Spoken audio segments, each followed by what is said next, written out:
એ દિવસે અત્યારે ઘરમાં મારા સિવાય બીજું કોઈ જ નથી, એટલે રસ્તો એકદમ ક્લિયર છે. પણ આંટ, અચાનક કોઈ આવી તો નહીં જાય ને? નો ચાન્સ. ભાઈ અને આરવ ઓફિસ ગયા છે, ભાભી અને આયશા હમણાં શોપિંગ માટે ગયા છે, એટલે 2 કલાક પહેલા તો પાછા નહીં જ આવે. સાચું કહું છું ભાઈ, મેં એને કહેતા તો કહી દીધું. પછી હું ખૂબ જ ડરી ગઈ હતી કે આ આખી મેટરમાં મારું નામ આવશે તો મને ખૂબ ખીજાશે. એટલે કોમલ ઘરેથી જાય એ પહેલા મારી ફ્રેન્ડને મળવા જાઉં છું એમ કહીને નીકળી ગઈ, અને મારા ઘરેથી ગયા પછી કોમલ મિહિરને મળવા ગઈ. પણ બિલીવ મી, મને નહોતી ખબર કે કોમલ અને મિહિર લગ્ન કરી લે છે. કોમલ ઘરેથી ગઈ પછી એણે શું કર્યું, ક્યાં ગઈ, મને કશી જ નથી ખબર. સાચું કહું છું ભાઈ. પૈબા, આટલું બધું સાચું બોલ્યા જ છો તો જરાક માટે શું કામ બાકી રાખો છો? કોમલ મારી પાસે પહોંચી પછી એક દિવસની ઇન્ફોર્મેશન મેં તમને આપી છે. આપી છે કે નહીં? ના ના, તમે ના નહીં પાડી શકો, કારણ કે આપણે પ્રાઇવેટ નંબર પર કઈ અને ક્યારે અને શું વાત કરી છે એની રેકોર્ડિંગ મારી પાસે છે. શું કામ થયા કરે? વાય તું એમને દોષ ના દે ભાઈ. એમણે તો 2 પ્રેમી પંખીડાઓને એક કરવાનું બહુ મોટું પુણ્યનું કામ કર્યું છે.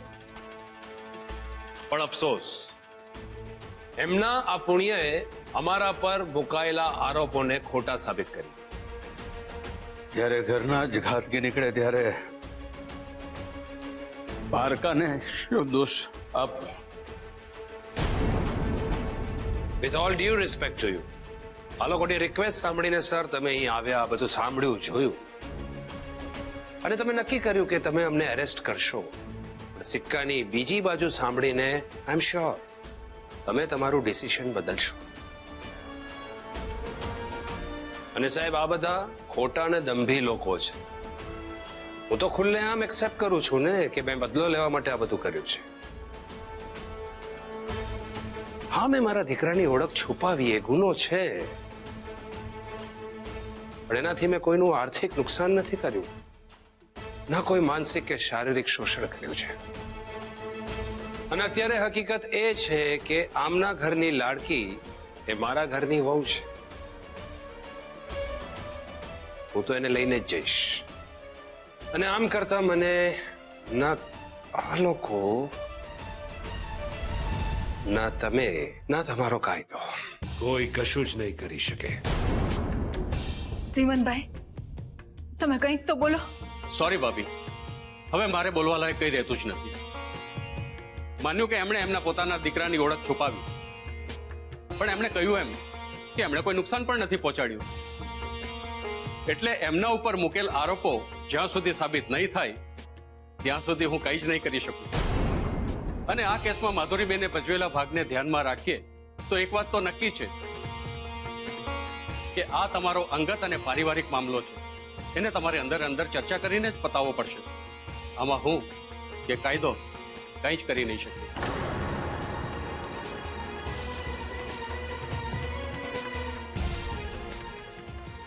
હું રજા લઉં છું દોસ્ત. Thank you so much. નમસ્તે ભાભી.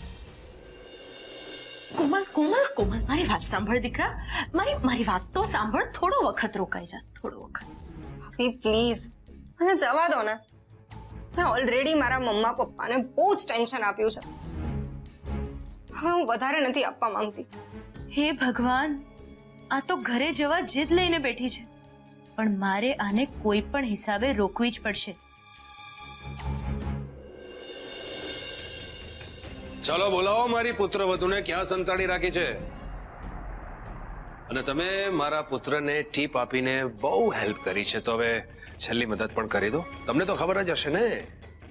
મને સાચે નથી ખબર કોમલ ક્યાં છે. કોમલ ઘરમાં નથી એ હું કહી ચૂકી છું, અને જે થાય એ કરી લો. કોમલને તમારા લોકોની સામે તો નહીં જ આવવા દો. કોમલ, સમજવાનો પ્રયત્ન કર. તું સાવ નકામી ચિંતા કરી રહી છે. તારે કશે જવાની જરૂર જ નથી. ભાભી, હા તમે આટલું કોન્ફિડન્ટલી કઈ રીતે કહી શકો છો કે હું નકામી ચિંતા કરી રહી છું? મને તો ડર લાગે છે કે મીરના ઘરના લોકોએ મને અહીંયા ફસાવીને બેસાડી રાખી છે. આવું કરીને એ લોકો મારા ફેમિલી મેમ્બર્સને નુકસાન પહોંચાડવા માંગે છે. એટલે હવે તો મારે નીકળવું જ પડશે. અને મારા ગયા પછી કદાચ એ લોકોનો ફોન કે મેસેજ આવે તો પહેલાની જેમ મેસેજ લઈ લેજો અને મને કહેજો તો હું આવી જઈશ. પણ પ્લીઝ અત્યારે તો મને જવા દો. બીજી વખત એમનો ફોન કે મેસેજ નહીં આવે દીકરા.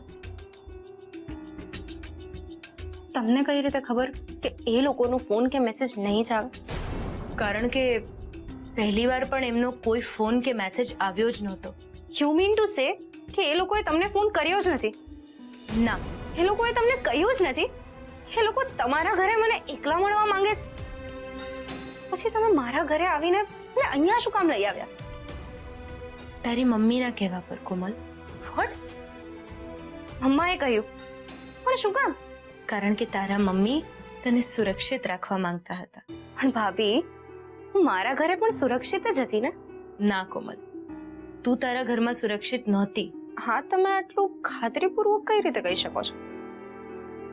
કારણ કે તમારે કોમલને અમારી સામે લાવવી પડશે અને અમારી સાથે ઘરે પણ મોકલવી પડશે. તારાથી થાય એ કરી લે. અમારી કોમલ તારા ઘરે તો નહીં જ આવે. નહીં શું કામ આવે?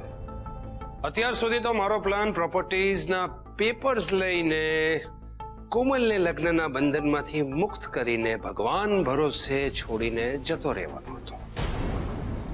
પણ તમે કમિશનર સાહેબને બોલાવીને જે મારો ફજેતો કર્યો છે ને, એટલે હવે તો હું અમારા પરિવારની વહુને અહીંથી લઈને જ જઈશ.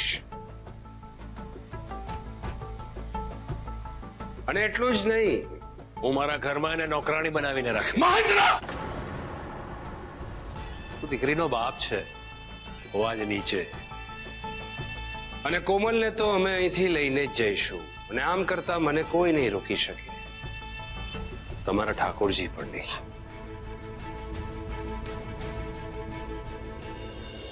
હવે તને સમજાયું કોમલ કે કોકિલાબેને તને અહીંયા શું કામ મોકલી દીધી?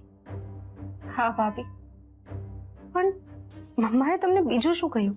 તું મિહિરના પ્રેમમાં પડી ત્યારથી લઈને તે કયા સંજોગોમાં મિહિર સાથે લગ્ન કર્યા છે ને, એ બધું જ મને મમ્મીએ કહ્યું. વોટ? જો તું એમના માટે એવી ગેરસમજ નહીં કરતી કે એમણે આ બધું મને જણાવવાની શું જરૂર હતી. આપણે એક પરિવારના જ છીએ ને. અને મારા માટે તો મારી સોનું છે તેવી જ તું છે. અને કોકિલાબેનની જગ્યાએ જો હું હોત તો હું પણ આવું જ કરતે. પણ ભાભી, મમ્માએ મને અહીંયા ન મોકલીને અને કોન્ફિડન્સમાં લઈને બધું જ સાચું કહ્યું હોત તો? તું એમને કોન્ફિડન્સમાં લઈને બધી સાચી વાત કરી શકી? નહીં કરી શકી ને. અને એમને મનમાં એવો પણ ડર હતો કે તું જો ત્યાં હોત તો મિહિર અને એના પપ્પા તને આખી મેટરમાં ઇન્વોલ્વ કરીને તારા પર દાદાગીરી કરતે અને ધાક ધમકીથી તારી પાસે ગમે તે રીતે કબૂલ કરાવતે કે તે મિહિર સાથે લગ્ન તારી મરજીથી કર્યા છે. અને એટલે જ એમણે તને અહીંયા મોકલી દેવાનું ઠીક વિચાર્યું. એ લોકોએ મારા માટે કેટલું બધું વિચાર્યું અને હું આગળ પાછળનું વિચાર્યા વગર મિહિર સાથે લગ્ન કરી લીધા. હવે જે થઈ ગયું એના વિશે નહીં વિચાર. અને જો તું ત્યાં હોત તો આ બધો તમાશો જોઈને તું રડવા માંડતે અને તને રડતી જોઈને જયરાજભાઈ, કોકિલાબેન અને આરવકુમાર પણ સાવ ઢીલા પડી જતે. એટલે એમણે વિચાર્યું કે તું તારા જ ઘરમાં ન રહે. મારા ઘરનાએ મારી સેફટી માટે કેટલું બધું પ્લાનિંગ કર્યું અને હું કેટલી ઇઝીલી મિહિરની અને એના પપ્પાની ધમકી સાંભળીને સરેન્ડર થઈ ગઈ. મેં કેમ ફાઇટ ના આપી? હીરે જ્યારે આત્મહત્યા કરવાની ટ્રાય કરી તો હું કેમ ડરી ગઈ? મેં મારા પેરેન્ટ્સને બહુ જ હર્ટ કર્યા છે. હકી વાતમાં નહીં કોમલ નહીં દીકરા નહીં એવું નહીં વિચારવાનું હા દીકરા